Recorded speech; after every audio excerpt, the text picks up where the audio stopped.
Good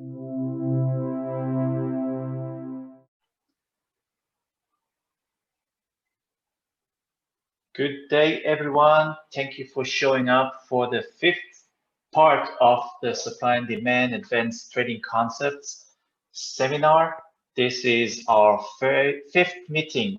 We had 4 meetings before every Tuesday. Unfortunately, we cannot continue with this because investing.com are changing their webinars program, but we'll be out there in different platforms. So if you want to hang out more with us and with our content, you're welcome to contact us or go to our website, sign up for our newsletter, and you'll be fully updated with everything. We are going to wrap up things, taking most of the information that we have learned so far, and and and from that on, we'll just try to digest, do a recap on the concepts and about everything that we've done. We're going to take a look how we are going to define a trade plan out of this supply and demand knowledge, and that will determine our risk, our target, our entry price, and so this is what we're going to do. So let's just start off with today's session. So what are we going to talk about today? We'll do a fast recap on supply and demand theory for those who weren't with us in the past 4 sessions. We're going to I'm going to show you how I draw supply and demand zones and what they mean and how and what I understand from it. We'll cover some glossary, the terms we've discussed in the past 4 sessions, and maybe 1 or 2 more terms that we're going to learn about today. We're going to do a drill, which is a multi-time frame (MTF) supply and demand analysis. That is a very powerful method that will show you how you can get more accuracy, even more accuracy from the market from just analyzing a single time frame supply and demand zones, where we'll try to pick up some trades. I've already spotted some interesting trades that can happen in the next few hours, so we'll share this with you as well. And we'll talk about the set and forget approach in terms of supply and demand. But before we proceed, some commercial. Let's pay the rent. My name is Gil Ben-Hur. I'm trading for 14 years. I'm trading Forex. I'm independent day trader. I used to manage other people capital as a private portfolio manager. I used to be a former partner and co-founder on a very big community of traders with extensive forums, a lot of free education and premium education program. Since 2016, when I launched the 5percenters.com, which is funding traders and growth program mostly for Forex traders. If you are interested to see how you can be funded trading others' money, not your own, just bringing the skills, just bringing your knowledge into the trading, and our fund will cover that part of the trading for you, and then we have this split sharing of the profits together. Take a visit to thefivers.com and see how that works. Okay, let's do a fast recap about what is supply and demand. Supply and demand is basically a theory where, by looking at charts with technical eyesight, we are going to make an assessment, an educated assessment, where we can find a strong resistance and recent resistance in the market at a future price. The way it works is by a very universal law of any market, not just the financial market, which is called supply and demand, which is very easy to comprehend. When there are more people willing to buy a specific product, price will increase. If there are less people willing to buy a product, then the manufacturer of that product or the wholesaler that have all these stocks stuck on his shelves would make a discount, and therefore price will go down. This is a universal law that happens everywhere, including in the financial market. Another reason why I like supply and demand analysis, because it is universal. It is that will never be broken. It could be manipulated by playing on that specific law, but the exchange price is being determined always by the definition of how much orders are waiting there to buy or to sell that commodity that we are trading. So we have three basic states for supply and demand, which is a balanced state of mind, where we have enough, a balanced status between buyers and sellers, people that are willing to buy specific commodity and enough commodity to satisfy all the buyers. When we have that situation, we call it a balanced supply and demand, or a balanced supply or a balanced demand. But once there is one side is exceeding, for instance, if there are more people jumping on that product and there's less product to satisfy these traders, they will bid for much higher prices to get their own share of this product. So price will be increased. Also, the manufacturer or the wholesaler will take advantage of this and say, okay, I have a high demand, I will increase pricing.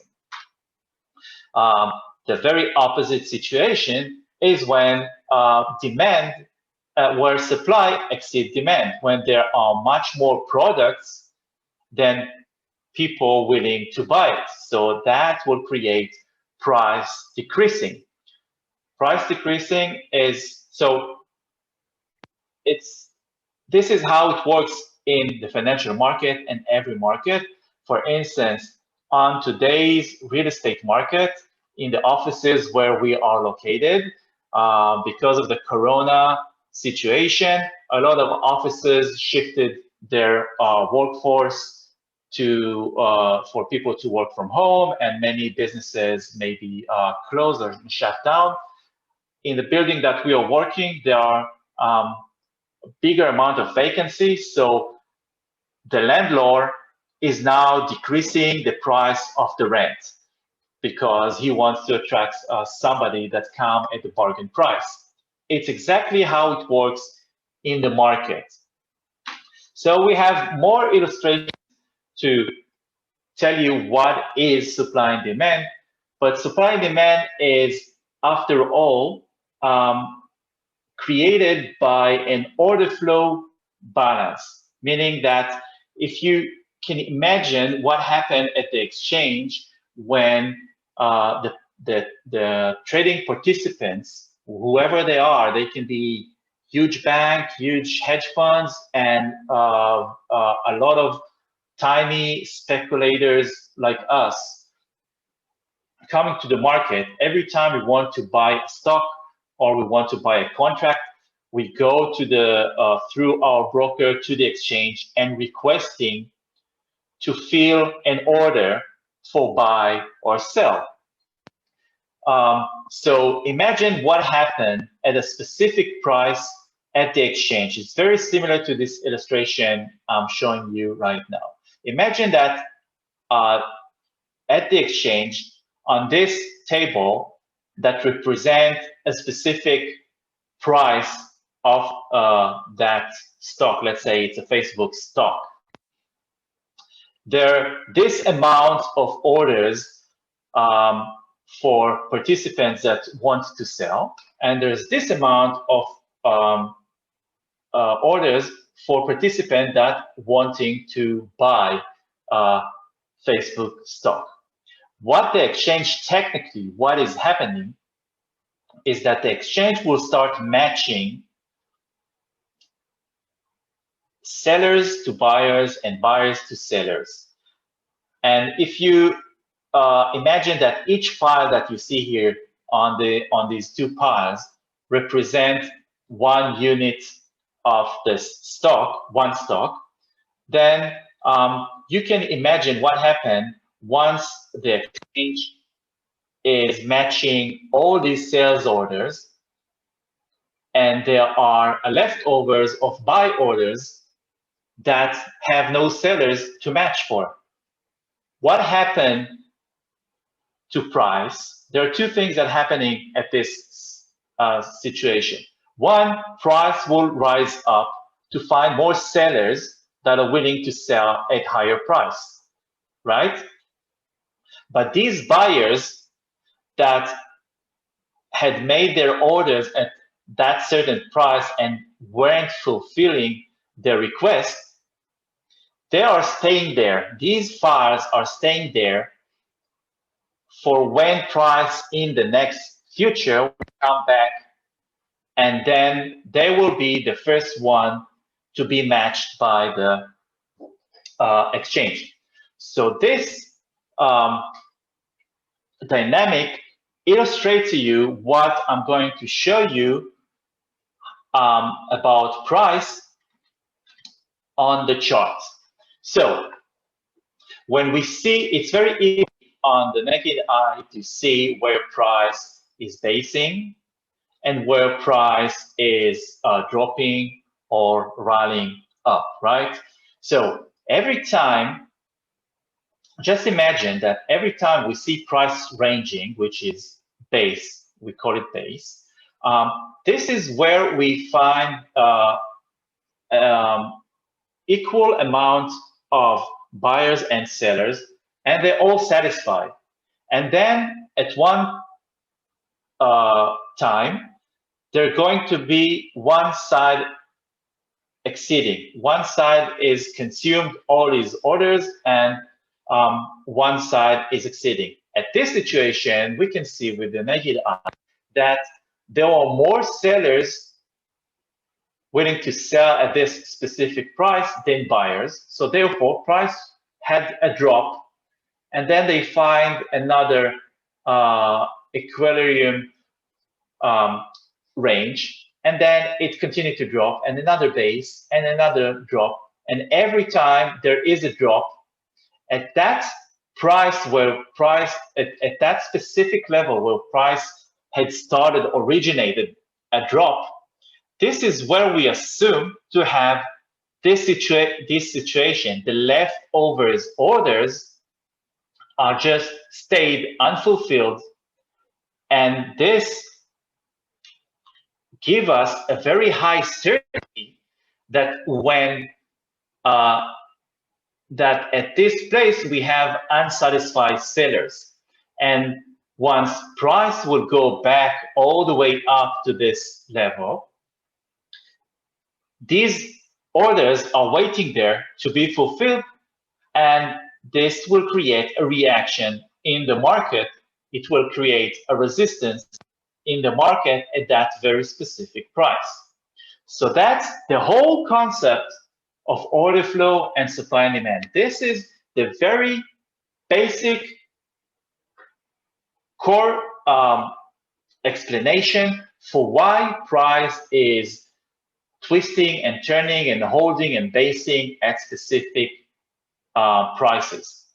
So now our task is to start looking at these charts and looking for places where we can assume there are a great probability for future resistance in the market. So the very simple concept is where a decision was made in the market to create a rally or a drop.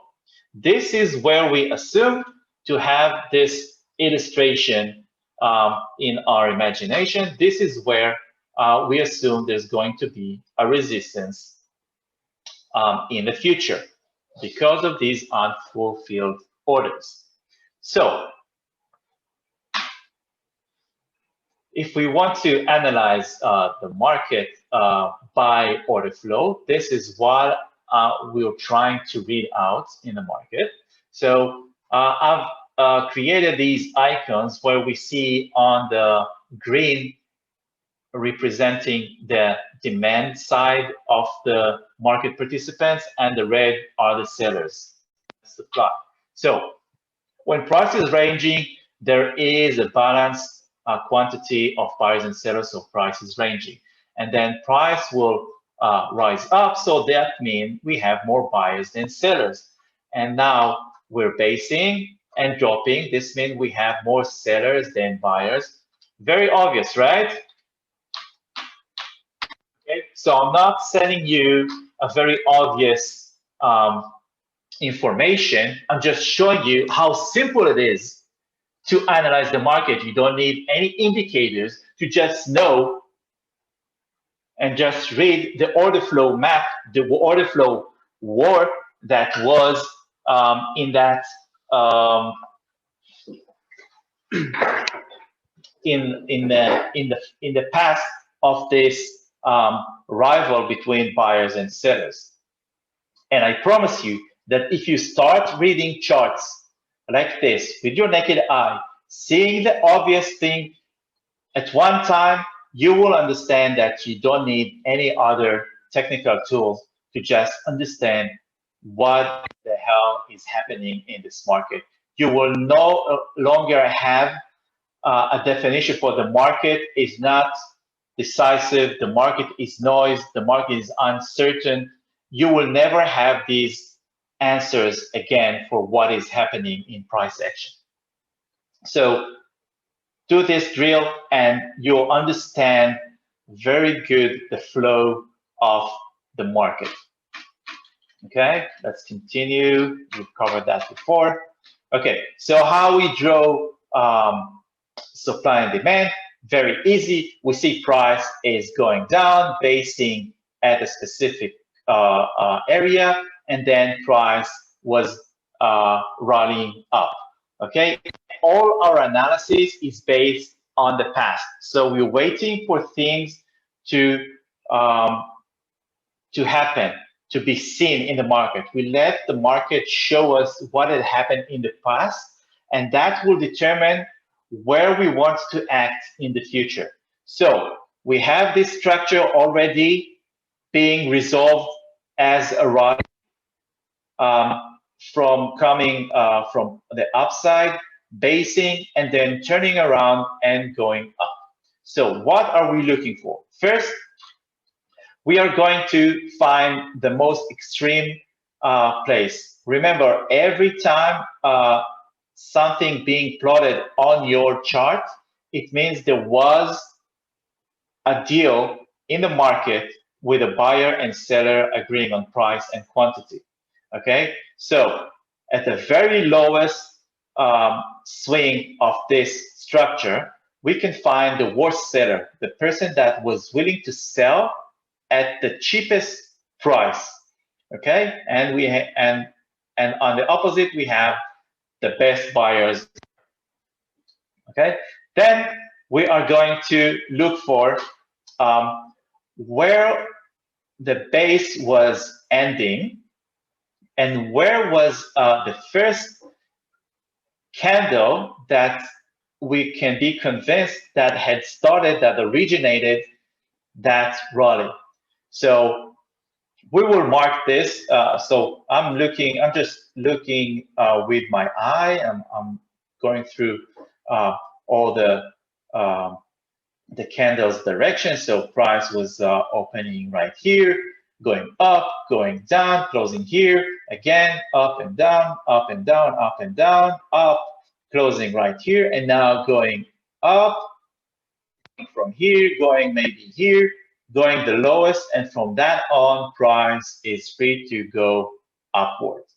Okay, so that would be the candle that I understand is the candle that is originating that rally.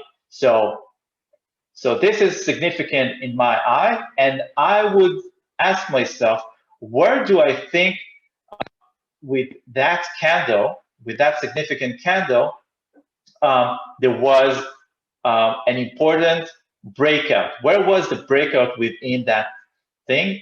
Usually the convention would be to mark that area, the close or the neck of the past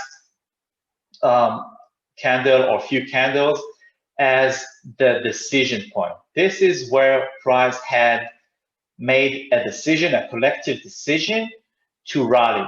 So if there was a decision, we have that illustrative image of these files unfulfilled at the desk of the exchange at this very level. Okay, so this is how we draw a demand zone. From the decision point to the lowest of the swing, that whole area is a demand zone. Okay. The very same thing, but the opposite for the sell side, which is represented by the term supply. So price is coming from below, basing, reversing, and then with just seeing this, price is dropping, continue to drop. So for marking buy, we will find the worst buyer at the very high of the swing. And then we're looking for the significant candle that we, but by just visualizing this, we know that this was the candle that originates that significant drop. So this would be the candle. And we will look up for a collective decision level, which is can be on the neck, or if you're more conservative, can be on the lowest swing of this. There's two different ways to actually mark collective decision point. So with that, we've created a supply zone where we have the decision points and where we have our high swing, which is from here to here, determines the supply zone.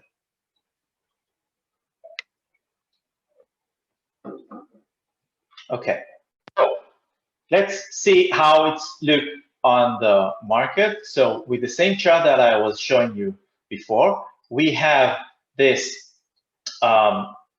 basing, and then we have this decision point right here.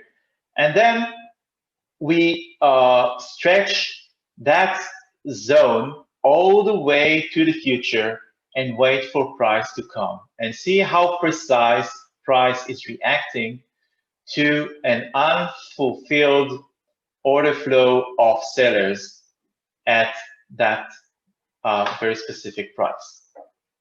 Okay, so in between, whenever price is dropping and then running and continuing dropping and then running, every time market make a decision to continue its way down, then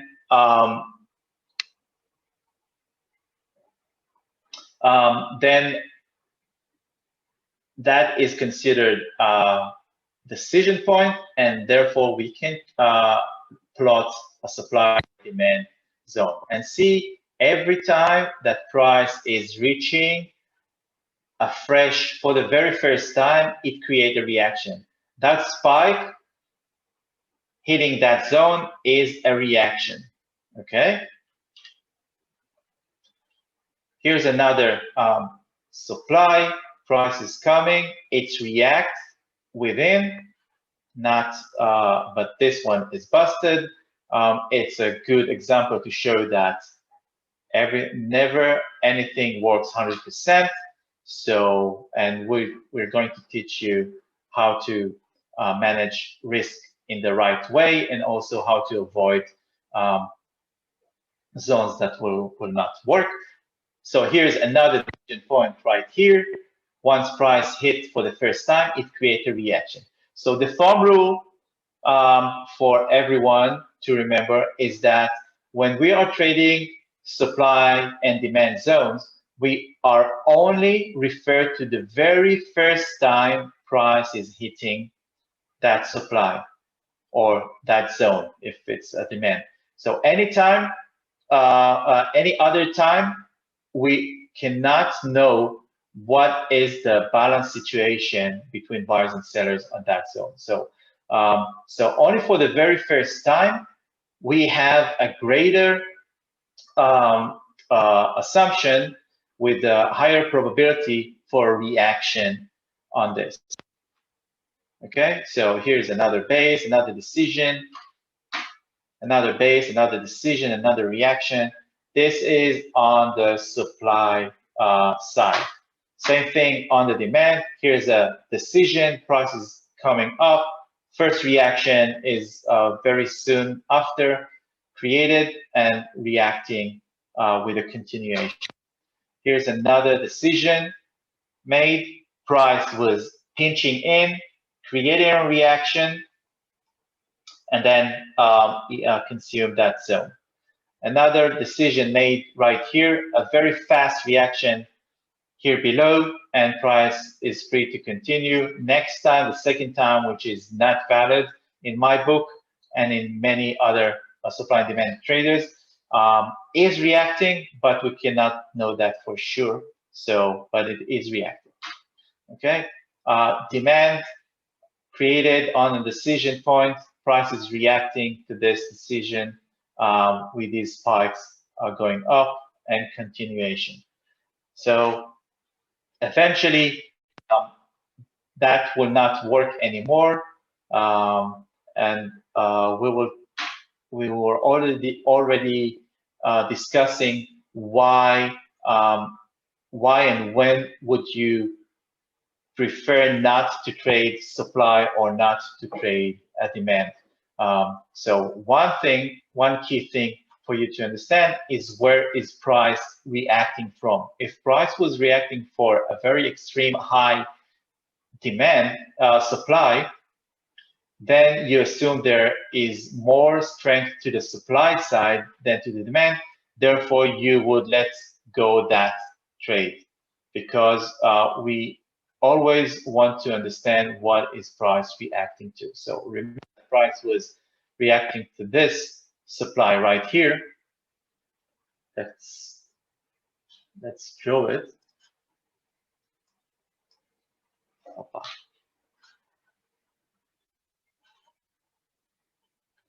Anyway, okay.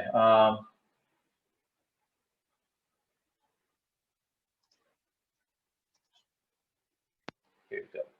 Okay, so we had this supply at the decision point, price was hitting, this is a target. This brings in a lot of sellers into the market. Therefore, this demand is not valid anymore because price was hitting extreme swing of supply, not a mid-range one. So this is, and price is tending to go from supply to demand, from swing to swing. This is why you would be not taking this as a demand, because now supply, it's the supply turn, the seller's turn in the market. Okay, so let's continue with that.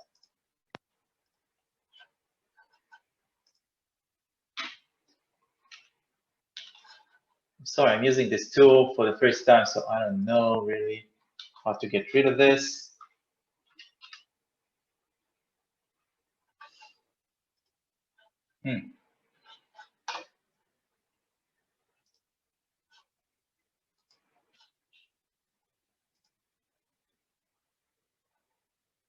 Clear. Okay, got it. Let's continue. So, the terminology that we have learned in the past 4 sessions, um, write it down for yourself and go and learn more about this. Is first, what are supply and demand zones? And then what are swap zones? Remember, whenever a supply being broken, it becomes a demand, and when a demand being broken, it becomes supply. We have covered um, definition for where we don't have demand or no supply. These are areas like compression, where all the demand and all the supply were consumed. This is also where a zone was already being touched. So we assume there's no demand and no supply, and therefore price is free to go through. And compression, flag and poles, and fake out Quasimodo. There are more to learn on these, and there are a few more advanced terms to learn, but that will require much more training. So we'll stick to that. So let's first try to cover these concepts. So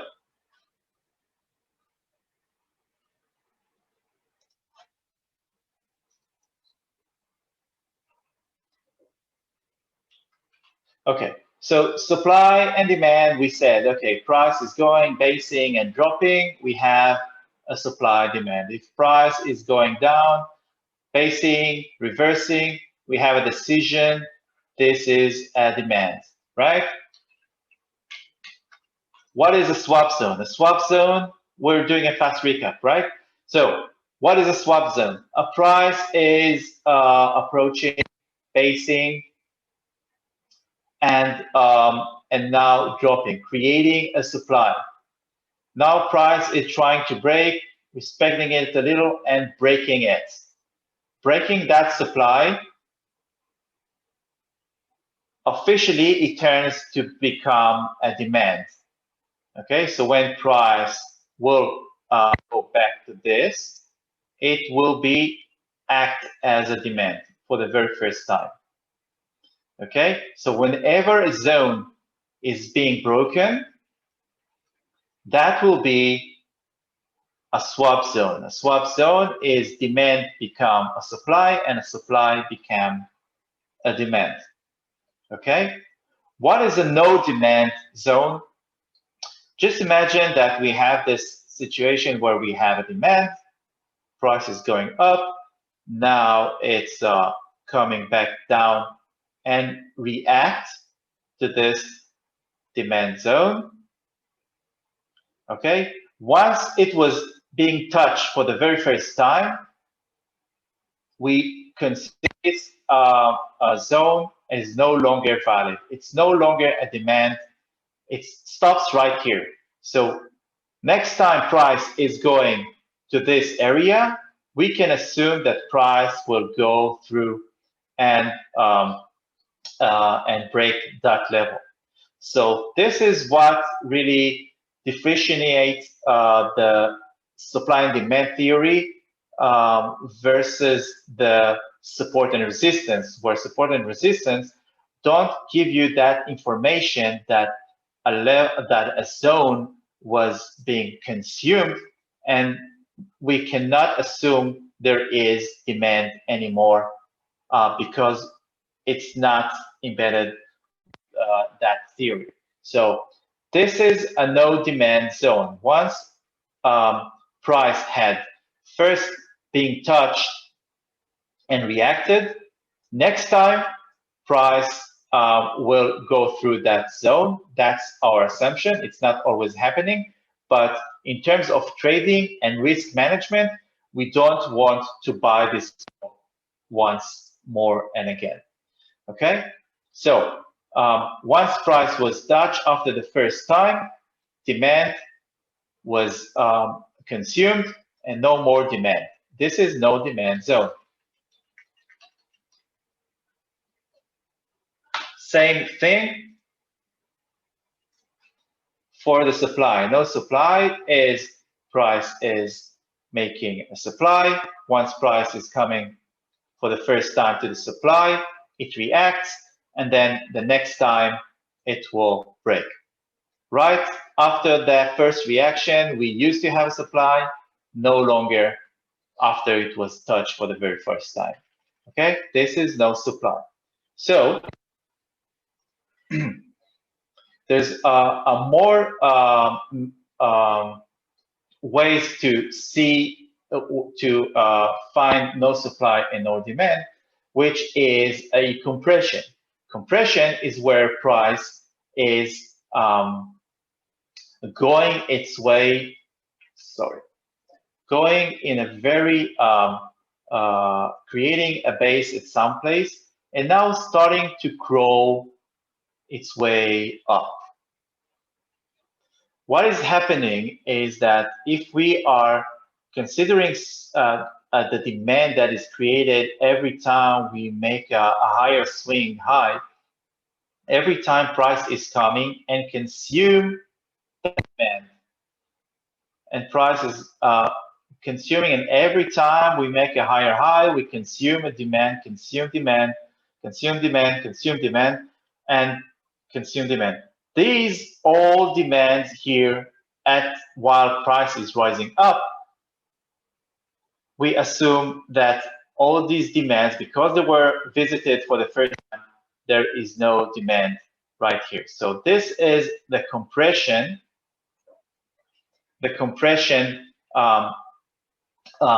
pattern or structure where we assume that when price will go and penetrate here for the next time, it will very easily slide through the whole compressed zones because we know where it was already visited and we know that demand orders were consumed, and by our thumb rule concept, there is no demand right here, and you can see and we can go over charts over and over, and we can see this pattern happening all of the time. Price is slowly and gradually going up all the way, and once it penetrates this compressed zone, it will take half of the time, 1/3 of the time to go all that effort that was making this specific range. It will be much faster to slide through. This is a no demand zone at the compression structure. So same thing, compression can be on the selling side. Oh, my drawing is horrible today. Okay.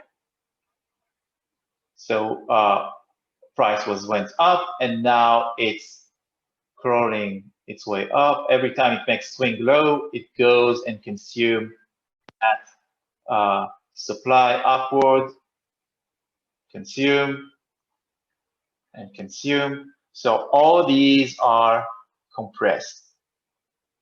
So once price will hit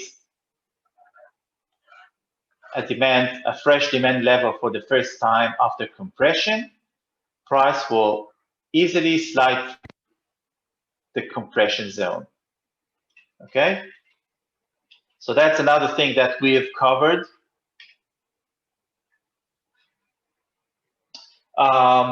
And now let's discuss flag and poles. Flag and poles, we didn't cover this on this series of webinars, but whoever went to the first series about scalping with supply and demand, we've covered flag and poles. But flag and poles, if you think about this, it's pretty much the same way to look at basing at base rally, and compression. Because what happened in the market, in price is going up, find resistance, and then it flags for a while. What it creates a compressed area and then continue its way up. Okay, so we have a guaranteed easy and with very low risk opportunity to at least take this range of this flagging, because flagging is usually a compressed, a consolidated way of pricing, and then price, when it breaks fast, usually from the very below. Where would it be the best way to do this continuation with flag and pose? Will be to let price flag all the way to the last base that was, and let price continue. Okay, so now we have a decision point, and here, and if the flag will go all the way up, we will buy here, because this whole area is compressed. Okay, so what we are actually looking with the supply and demand analysis is the best thing for us to find is where we have strong demand versus no supply, like in this illustration here. Okay, or we are looking for the opposite things, where we have very strong supply versus no demand. In the opposite way, price is flagging its way down. This is what we're going to look for in flag and pulse. Okay, flag and pulse are also can be used for the future, for the further future, when price is returning to this area. So if in the future, in the past, we had price was flagging and continue, and then doing whatever it's doing, and then price is now returning, we have these the barriers of the flag as supply area. Okay, because price, remember, there was no supply right here, price cutting through, so no supply become demand, and we have a decision point where price was breaking the swing high. So that tells us that we have buyers leftovers at the desk of the exchange. Once price return to this in the next future, we can find a reaction right here.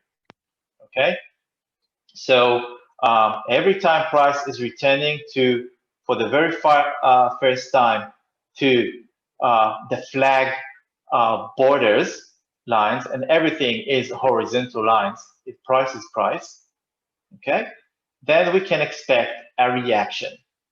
Okay, not always we want to buy a reaction or to create a trade of the reaction, but this is a great opportunity for us to take profits at these areas, because these areas, the flag borders, are going to make price hold for a while or stop their drop or their reaction.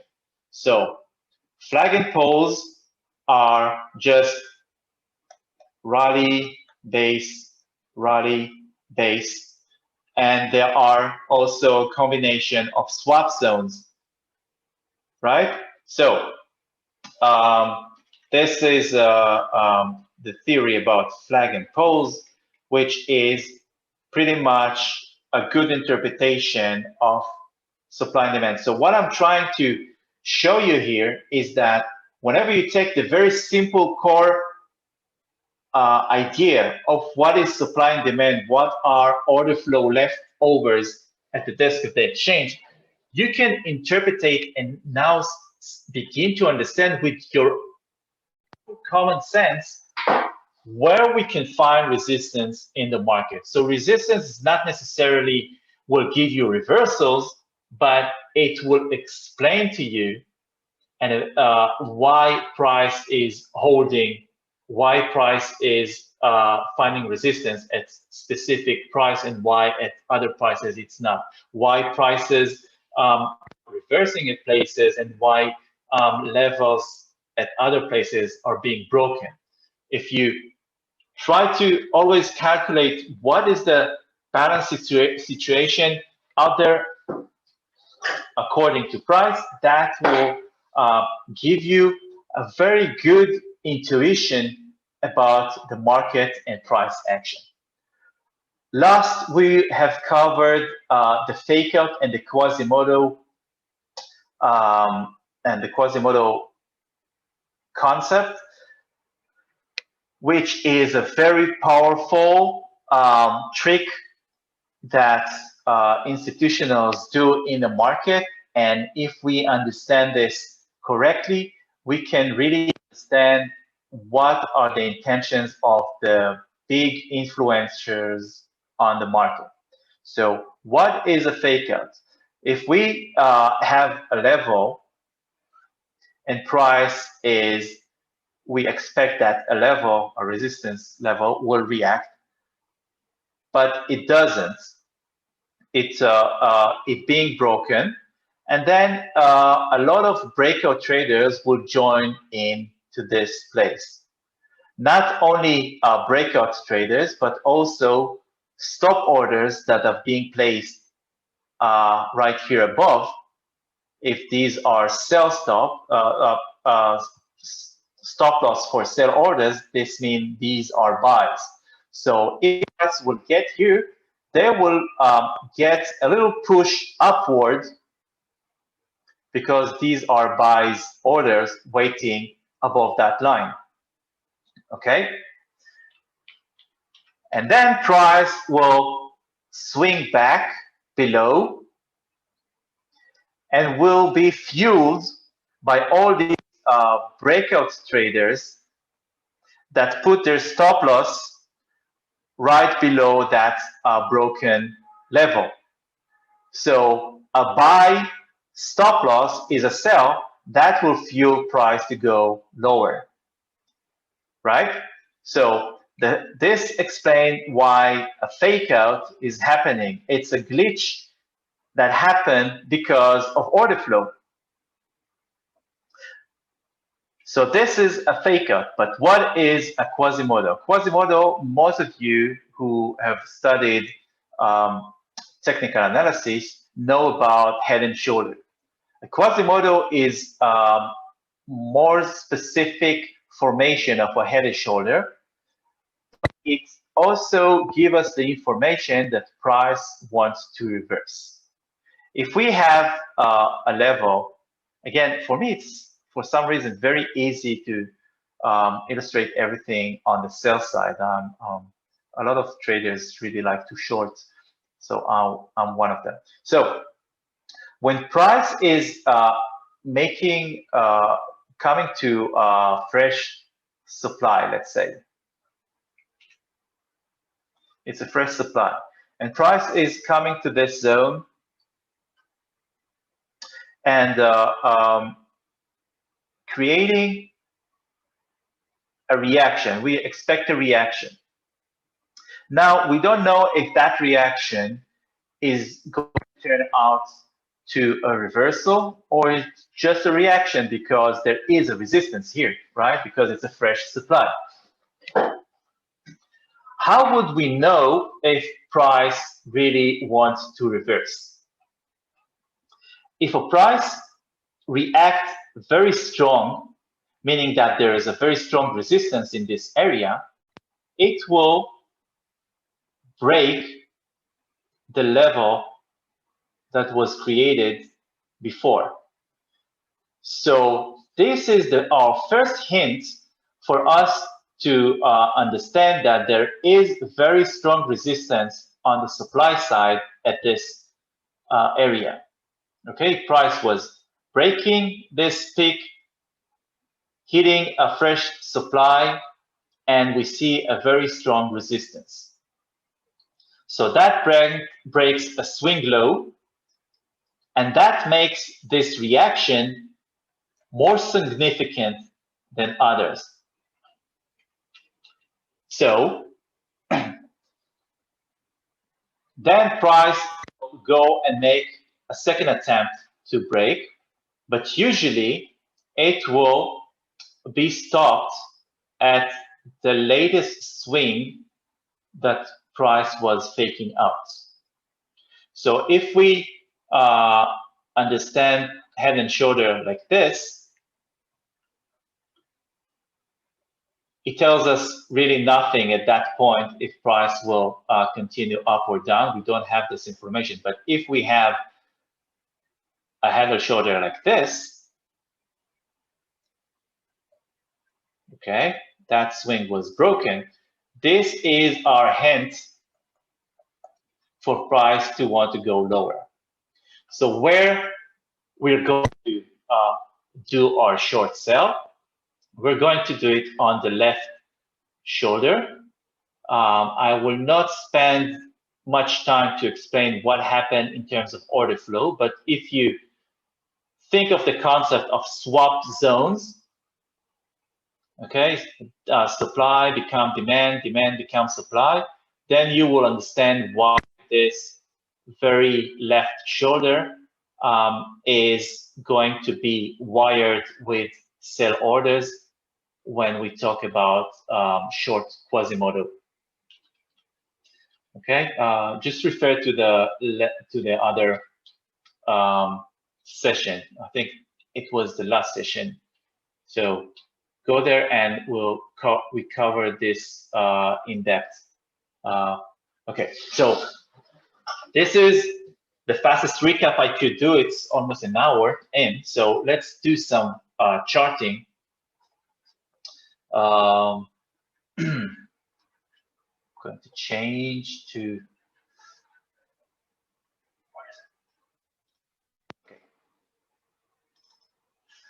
okay. Everyone see my charts? Good. So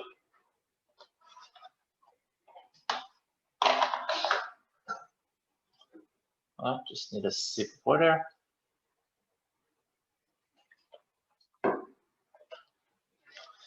So let's play with charts and do some simple analysis and see what we're going to see in what trades we can find out. So first, Euro US dollar on the H1, we see price was dropping down, and now price is approaching back to this origin of the drop. Okay, so let's first mark it, and I think the decision point should be here.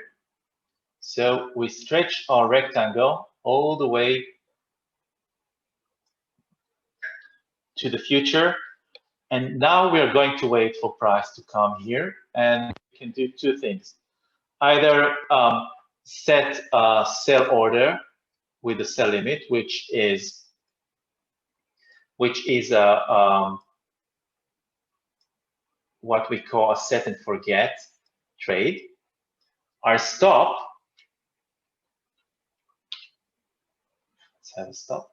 Our stop should be above the high swing of this zone that we've drawn, and our take profit should be determined by the last swing that came that the price was approaching. So for the meanwhile, it's going to be on top of this swing. This is the only information I have now. So we will change it as price approaching at this zone. We will want to take our first target, or first TP at the very last demand versus that supply. Okay, So we don't know where it's going to be yet. So let's just assume that it's going to be somewhere in the middle. If price will go like this,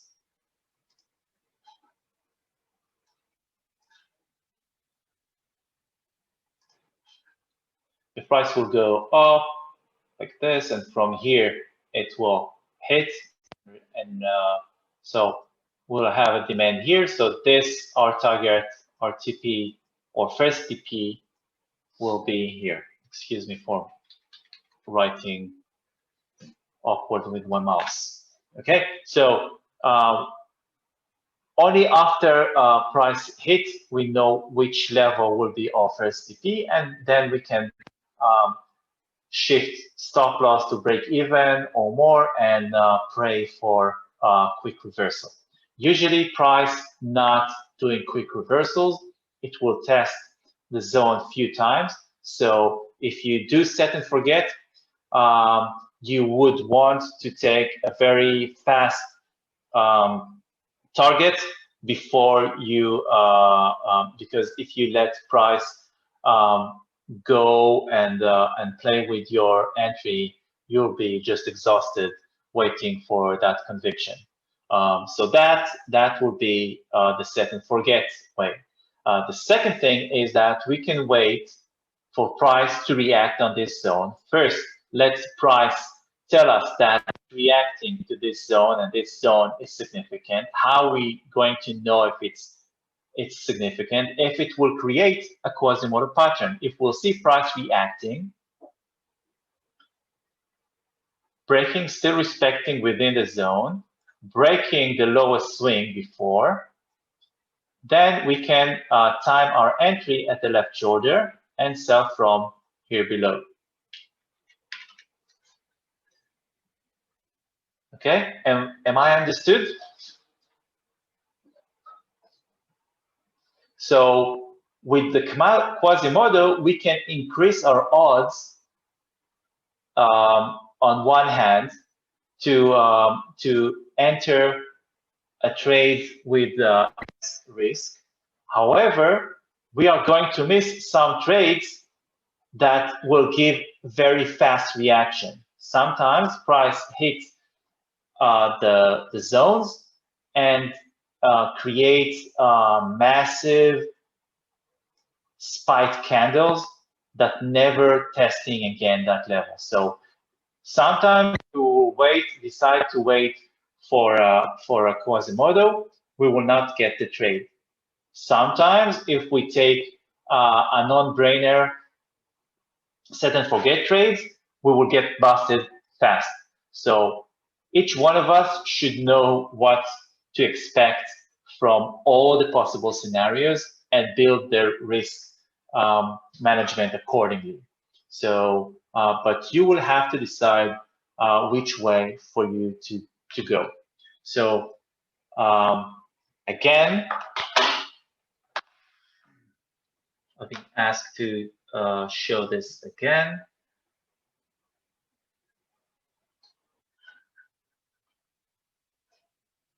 Hold on a sec.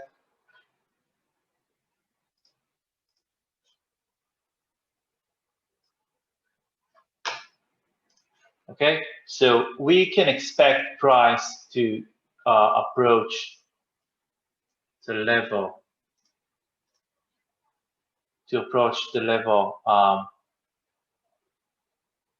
in a way, and then if we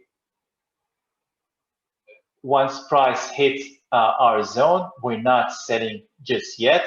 We'll wait to see if a Quasimodo formation is being created. So first, we will want to see price breaking a first swing. That will tell us that this price action is significant.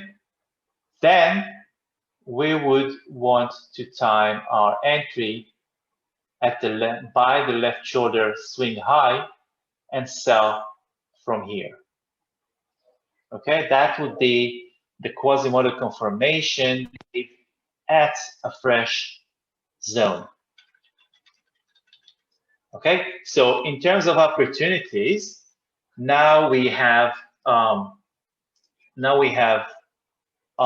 Euro US dollar, we have a very nice supply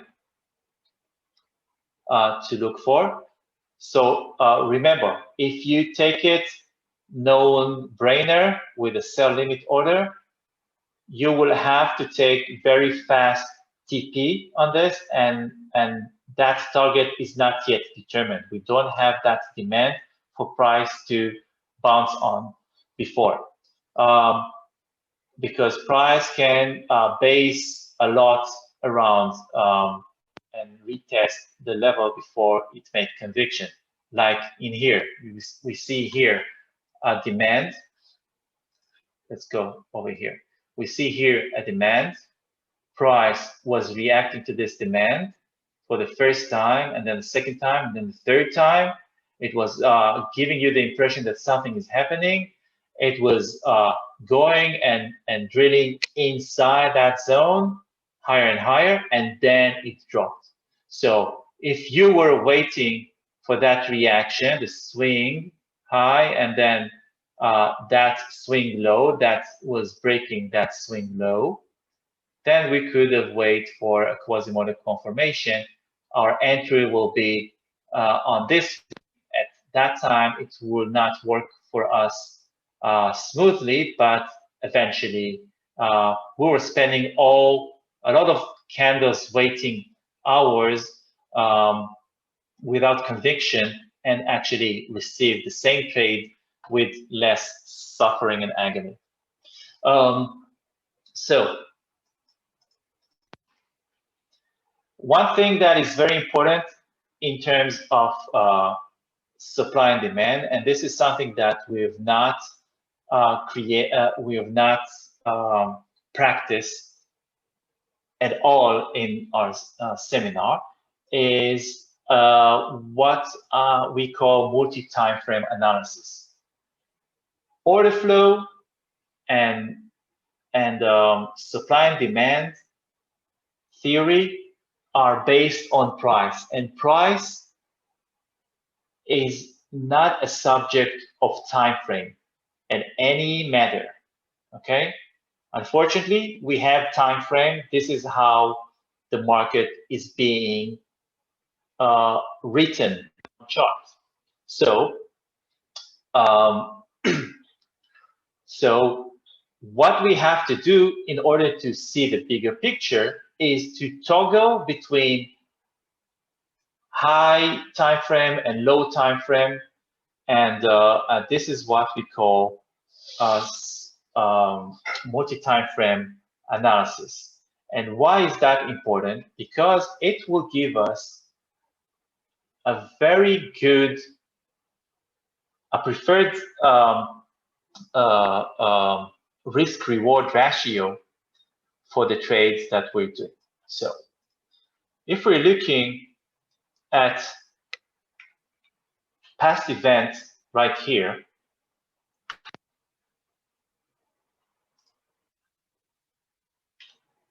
so let's see if that's kind of got lost. Okay.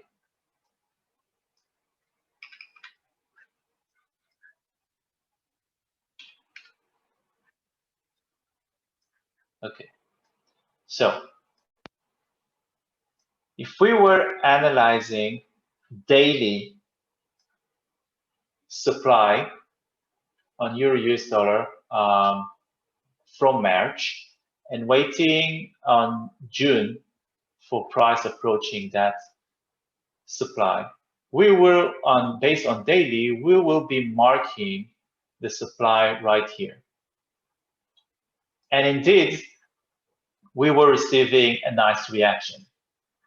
If it's a daily, the reaction that we were receiving was 190 pips reaction. However, it took many days to react. I'm not sure most traders would be holding that swing for that long. but it's almost 200 pips reaction. But if you can look at what happened for many days, almost a week, price was playing inside your zone and giving you a drawdown of 76 pips at most, which is a very painful way to hold a trade for many, many days, especially in Forex. Okay, so let's do a drill and see what happened. What if we could, and again, and one more thing, and the whole risk for the whole zone would be almost 150 pips to risk, okay, according to the supply and demand theory. Okay, our stop loss should have been above here. So if we are marking the swing high here, you know what? Let's do it the other way. If we are going to the origin of the what have created that supply, and we are going to drill down to lower time frame. Let's go to H4. On H4, now we can adjust and make our supply more accurate. Something like this or this. Okay, that's another decision point which price can react. Now the whole zone is 130, so we saved extra pips. Now let's see what was the reaction had given us. Now 60 pips drawdown with less time inside and 130 pips. Now let's go back and continue to drill down. Let's go to H1. With H1, we can see that the decision was actually made a little bit higher on this decision. Now let's scroll to the reaction.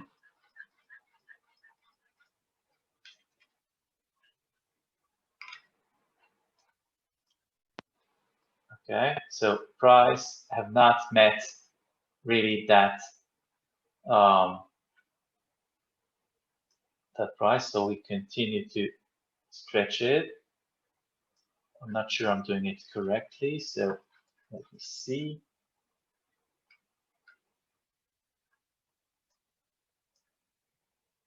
That is the decision. So now,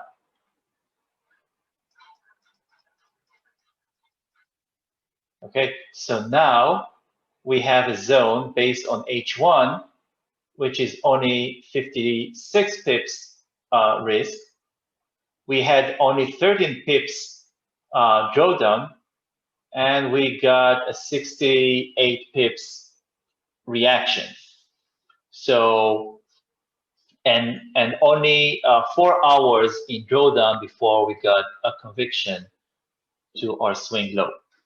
So, and with that, we can continue and drill down all the way and get preferred risk reward ratio. We're risking less, we're gaining more, we're in less time in non-conviction trade.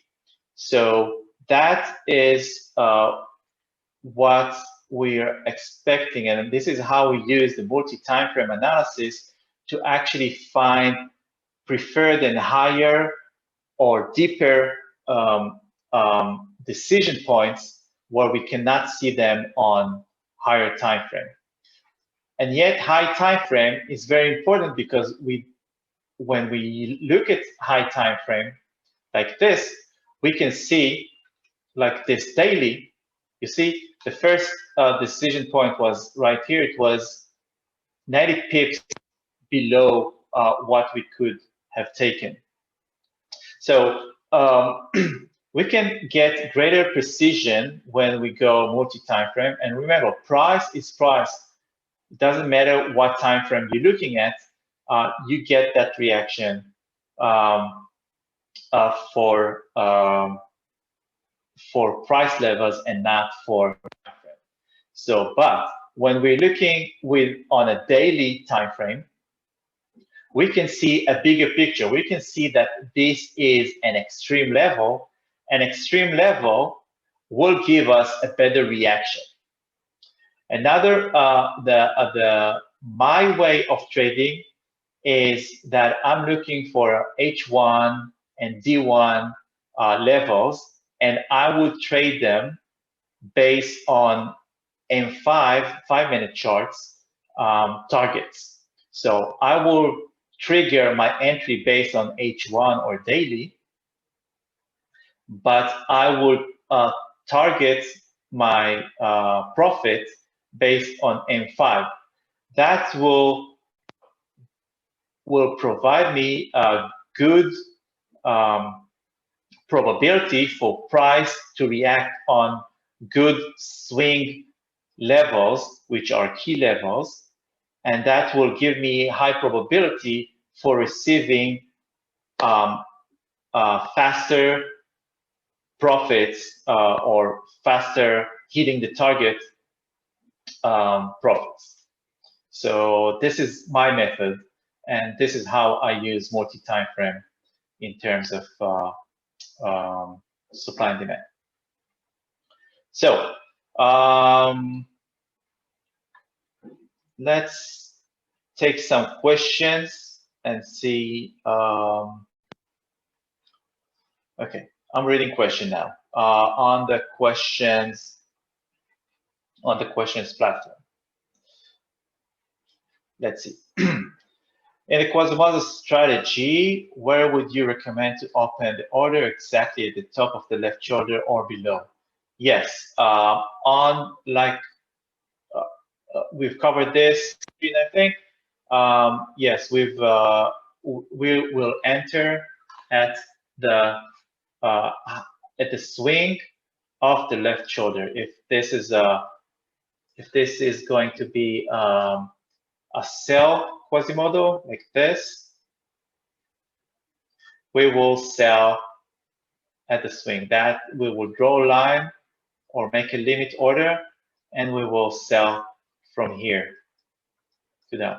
If this is going to be a Quasimodo for buying, we will buy at the low swing of the left shoulder from here and up. Okay. Mr. Sessions, it's all recorded. Go to our YouTube channel and sit this. Can I ask a question? Why some other supply and demand zones don't work? It's a good question. I think we covered this. First, because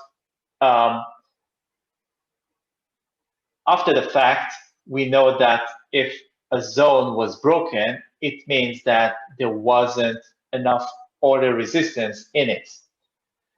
The way for us to do the proper assessment for this is if that zone was already being touched for the first time, we no longer have any estimation whatsoever of what is happening inside that zone, and therefore we assume there are no resistance in it anymore. So like in this situation where price was hitting for the very first time on that decision, it took all the resistance from here, and then from now on we have no information if that will hold or not, especially if it's on the context of price rising up. Then we assume we have a weak supply here versus strong demand. Therefore, this level will not hold anymore after the first reaction. So this is how we look and assess levels and zones. Where can we get copies of these webinars? You can go to our YouTube channel or to our blog. We post all the recordings there. I would like to know, why do people watch news, or let me say market analysis? I would like to know, why do people watch news? I'm not sure I understand the question. Why do people, is your question why people looking for other people doing analysis? Probably to learn or to compare their ideas or their views on the market. I hope I replied this. Where can I get these slides with the recordings? Compression was happened today on NAD pairs. Let's take a look.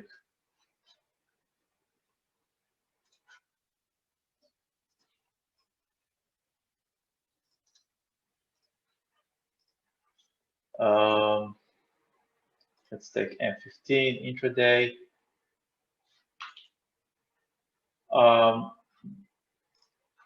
No, as far as I see, price is ranging.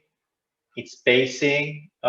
When we see a huge basing on specific time frame, then we go and drill and zoom out with a higher time frame. So eventually, we see that price is ranging or flagging, whatever you want to call it. So I believe that that is basing to continue its way up. There is a very proper resistance here from that pole and flag, and therefore this is why price is ranging here, because they have to consume all the supply that is left here before price can continue its way up. So it also can resolve to the downside and continue this, and this whole upward movement will be determined as retracement. Okay, so I don't see compression in here. I see basing.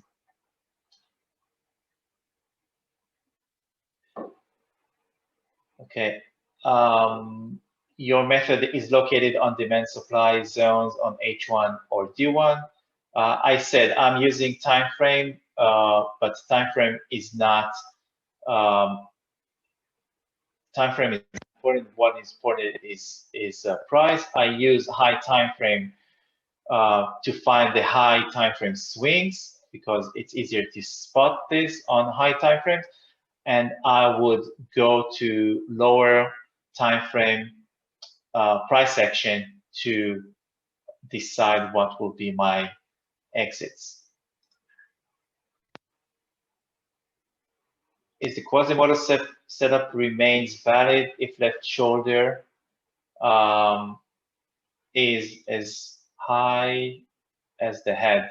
Yes, sometimes the it's all relative, of course. You can say that we can look at this, for instance.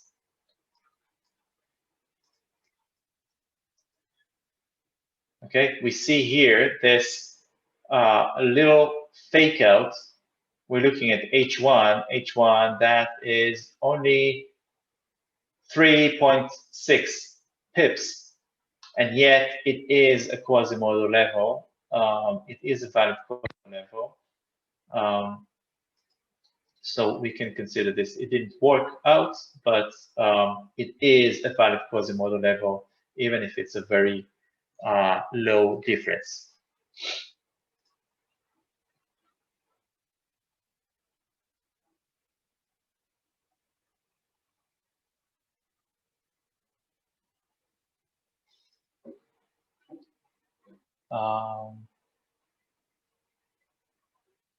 How well is this strategy work with indices? Great question, Joe. let me see. I've prepared some charts for, sorry, it's right here. Okay, so we have here gold on H1, very similar to we see price is compressing its way up. We have consume demand, consume demand,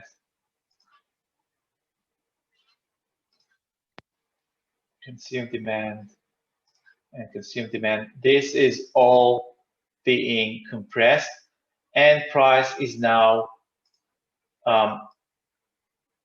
about to hit this drop-based drop.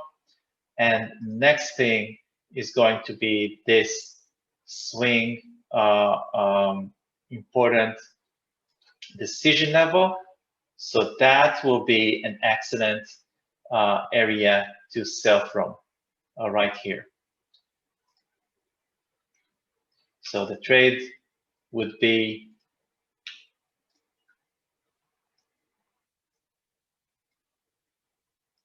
sorry.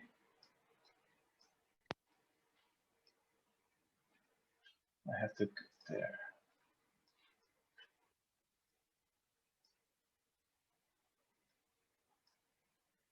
Sorry, let me correct this.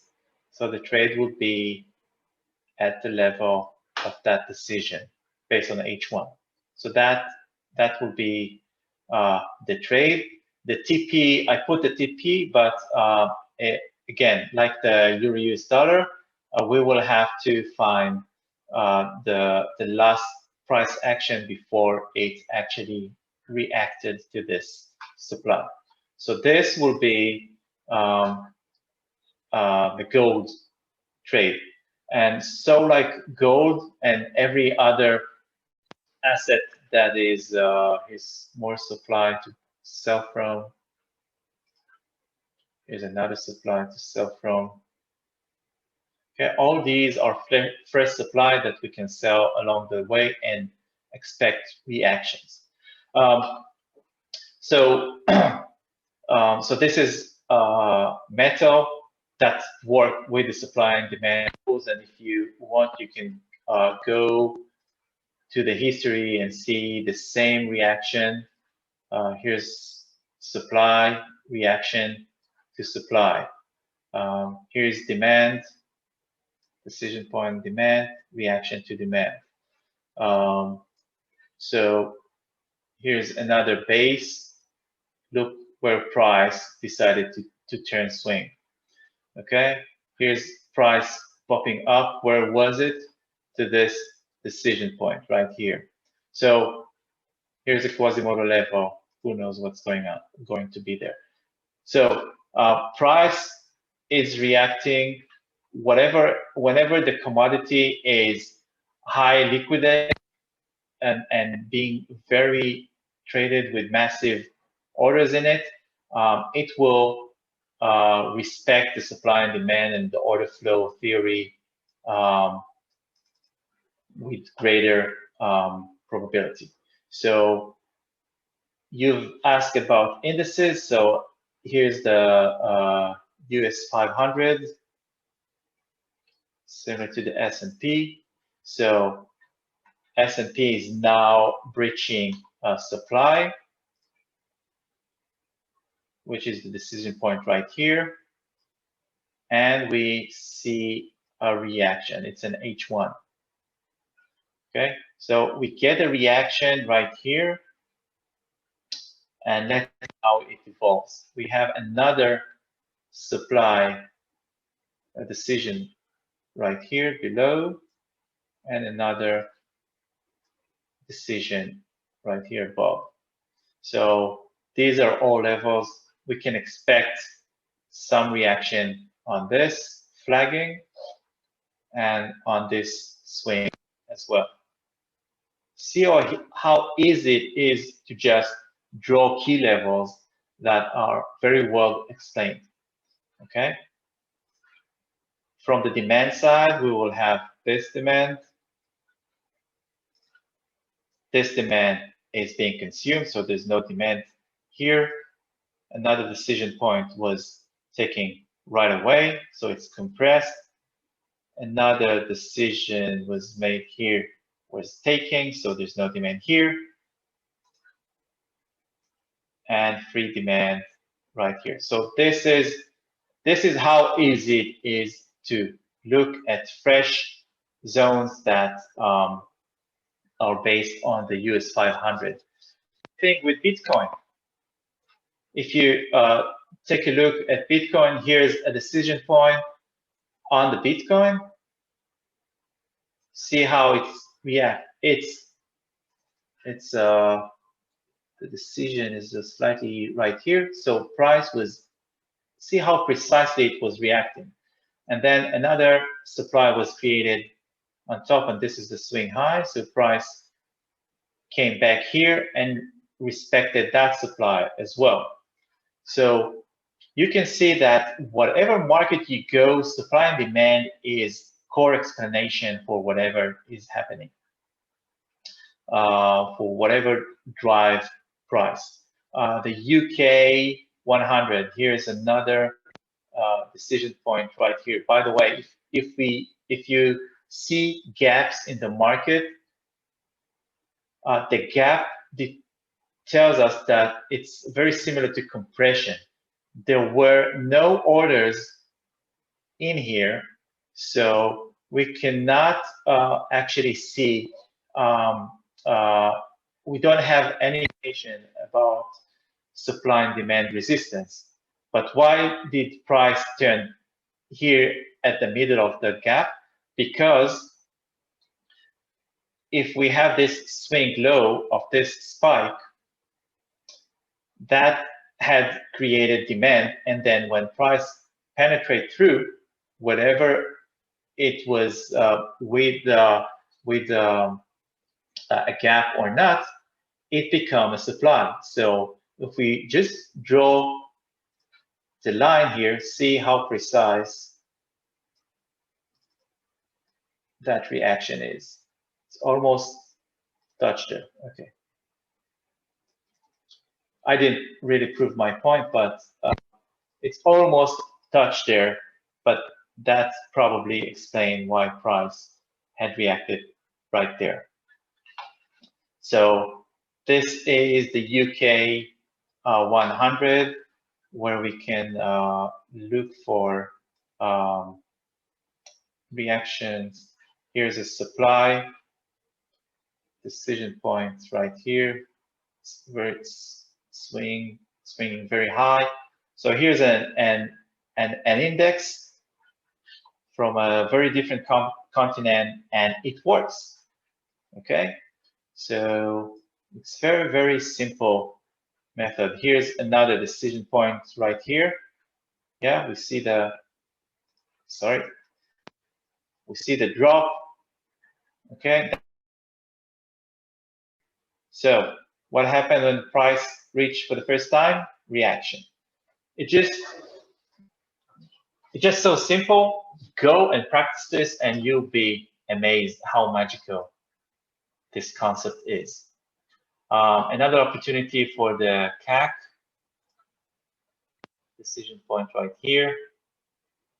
So sell from that point.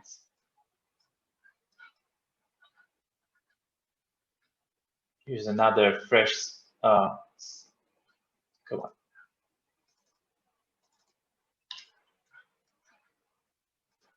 Fresh supply that was not taking yet.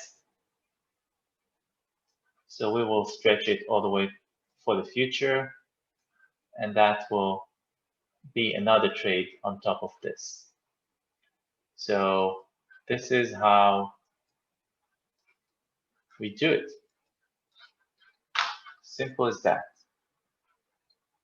So thank you for the question, Joe. I forgot to show everything. So same thing with the OZ index. Anything goes, anything with high liquidity. Is it possible to drill down too far and then price react to higher time frame? Joseph, good question. If you drill too far, you should always be aware of the higher time frame and the bigger picture. Um, do yourself a favor, always look at the daily and the H1, or at least 3 or 4 time frames around the one that you're active at. So that will give you a good estimation for what are the real key levels. It's a good question.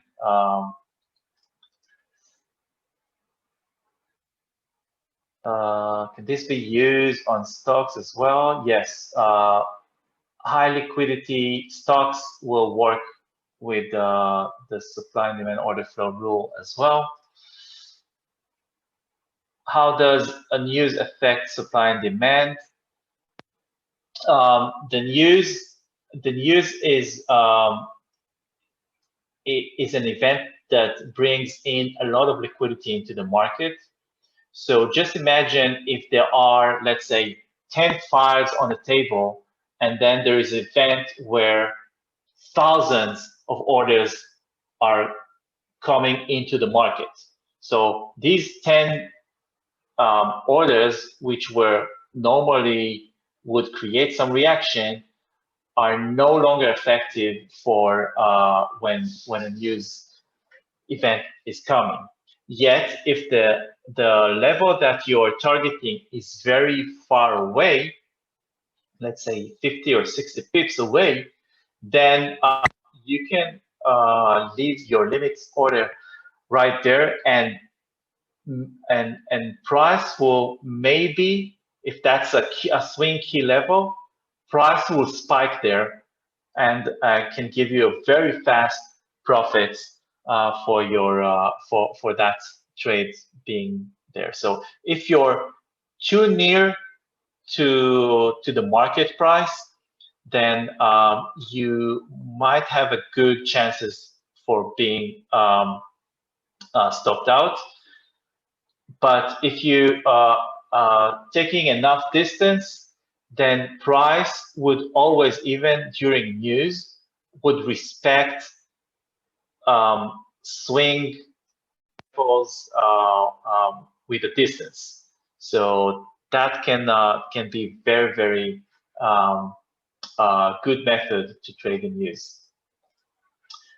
I see more questions are piling, so let me pick a few more, and then we really have to end this.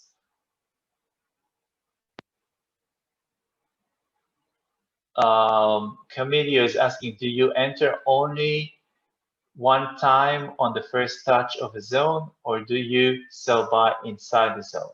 No, I enter only once on a zone. And usually if we get a good reaction, it creates of itself a new zone that can be reacted in the future. But this is a more complex method to now do the proper assessment of what is the order flow inside. So it needs more practice and a lot of training and going into the charts. What I advise to all of you to do is just to open naked chart and start finding these decision points, stretch the line all the way until price is coming back to that decision point, and see what is the reaction, and then you will you're going to build up your own intuition on the market that you are mastering on. That will that practice will give you a lot of sense, will bring a lot of sense into what is price is actually doing, the way it behaves. So I just urge you to go. I'll show you how to do it. Just go. We see we see price dropping. We mark the decision, and then we look and see what happened when price come back. Now, not come back, then in the future it will. Here's a price decision price. Here we put it, price coming back, reacting. giving some reaction. Measure the reaction, see what happened, learn what is going on. Here's another decision. Let's see what happened when we stretch it all the way. We get a tiny reaction, but it is a reaction, right?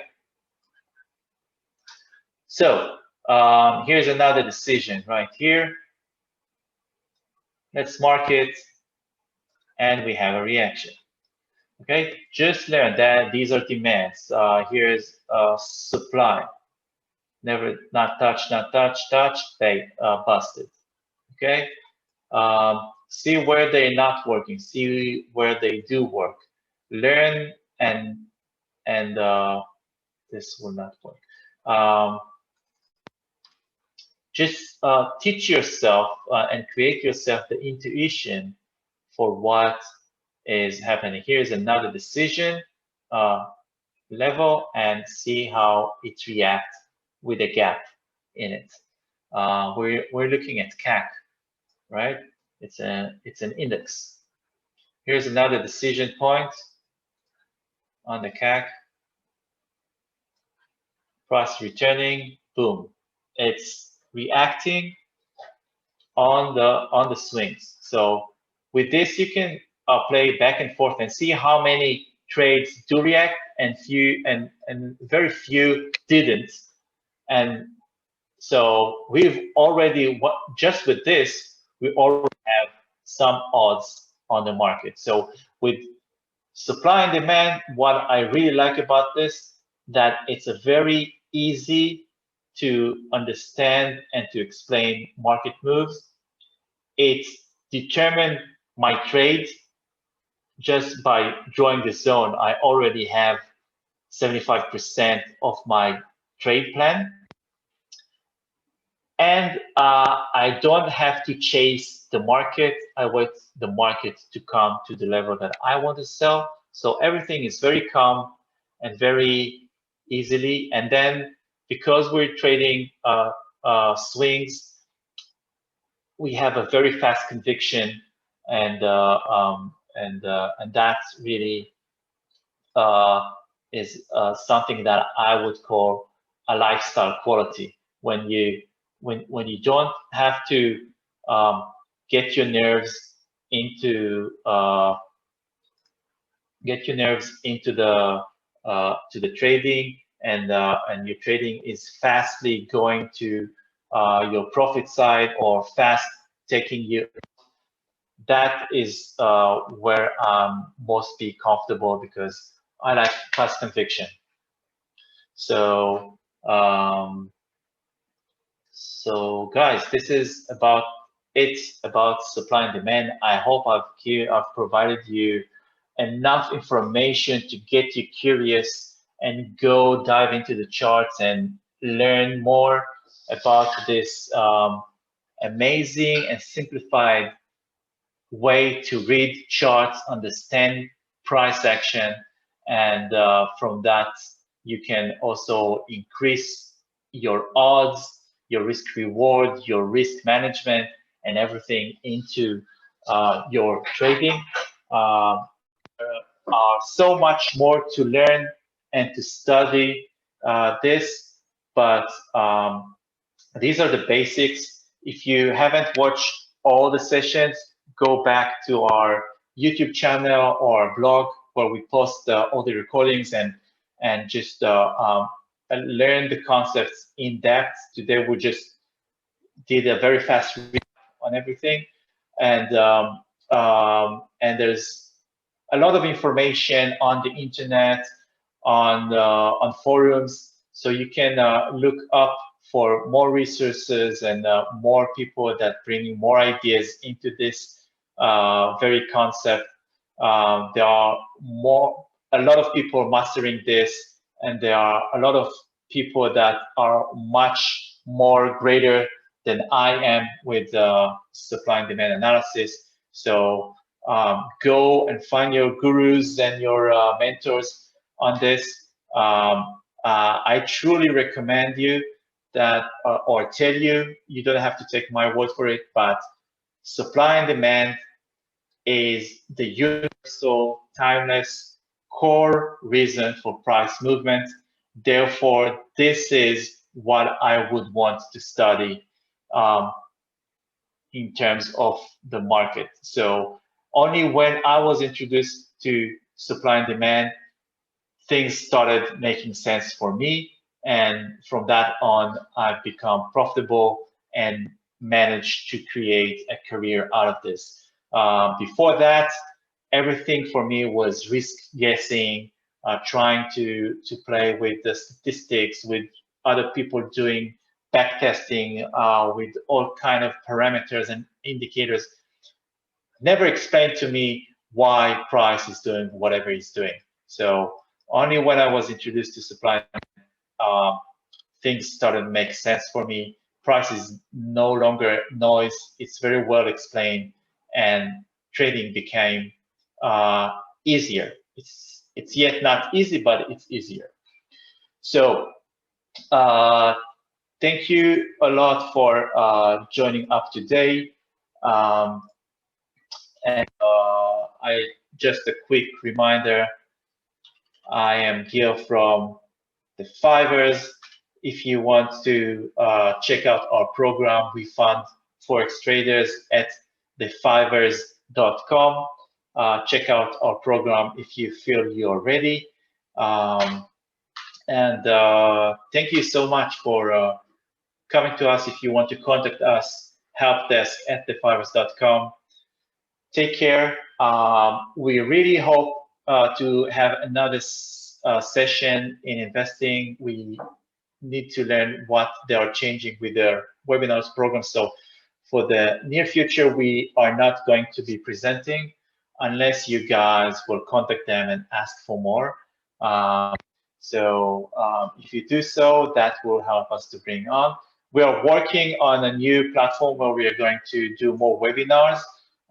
So sign up to our newsletter, and you will be we will keep you updated on what other big portals we are going to present our webinars. Myself and Saul's, which is a great scalper trader. So we are doing these webinars, and we love to teach. Thank you for coming. We'll see you in other occasion. Bye-bye.